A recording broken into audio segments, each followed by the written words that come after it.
we've got a 65 Satellite with a 426 that really flies.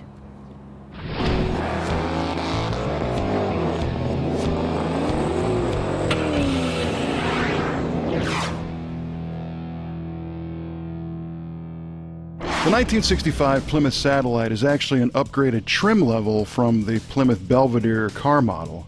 And in this case, it's wearing code HH1 for paint, which is called copper. It's not a fancy name. It's not like mystic copper metallic poly or anything. I think this is just good old-fashioned copper, and that's about what color this is. And the car wears it really, really well. For 1965, the Plymouth team wanted to make these cars look as wide as possible, so they kind of stretched the front grille. They put the headlights as far to the corners as they could to give it that low, wide look. This design is classic mid-1960s. It's got kind of slab sides. Gone are the tail fins of the 50s. The cool thing about this particular car is that it is an all-original car except for a repaint, but the interior is original. The condition is very, very, very good. And it's fitted with the right stuff. The clean styling continues on these cars in the roofline. These were available both as a convertible and as a pillarless hardtop like this one. And if you look closely, there's this little dance here in the roofline that almost makes this look like it could be a retractable convertible. But at any rate, it's a sharp-looking car. Under the hood, you'll find the 365 horsepower 426 Wedge engine. And the Wedge name comes from the fact that the combustion chamber is shaped like a wedge. A lot of people associate the term 426 with the Hemi cars.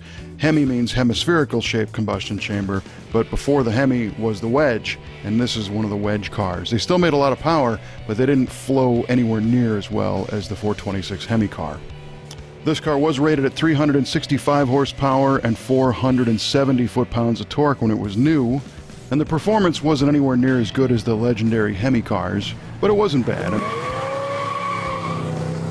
Carcraft did a test back in December of 1964, and they were able to get 1529 at 89 miles an hour out of one of these things, bone stock. They were a little disappointed. They said that it was sluggish off the line, but this was an automatic car that they tested too, so the manual transmission cars could be shifted a little bit faster back in the day if you knew what you were doing. Popular Science magazine did a test on one of these, and they changed the rear gear ratio to a more drag strip style 4:56 ratio and what they called a performance tune-up, which I'm not quite sure what that means. I'm guessing it was timing, carb jetting, maybe a more aggressive distributor advance curve. But anyway, that thing ran 1340s at 104.5 miles an hour. So, I mean, if you put the right tire on the car and did a few things, you could have something that was a very capable performer. But out of the box, these were a mid-15-second car.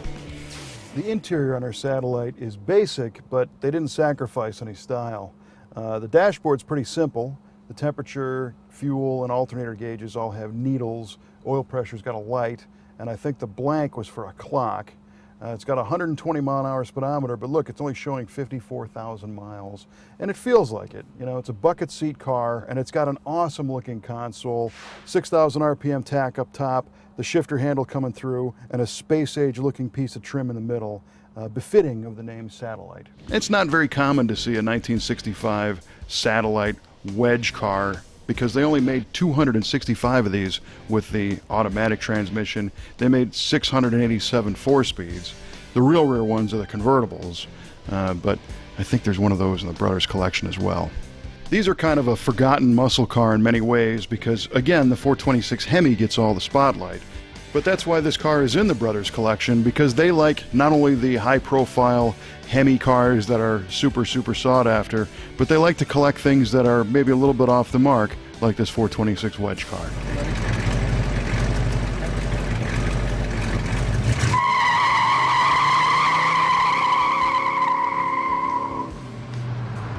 Hopefully you enjoyed our trip around the world. Why did you even go there? Who's that? What the hell am I talking about? I guess we could call this week Satellite TV. Yeah, that was bad.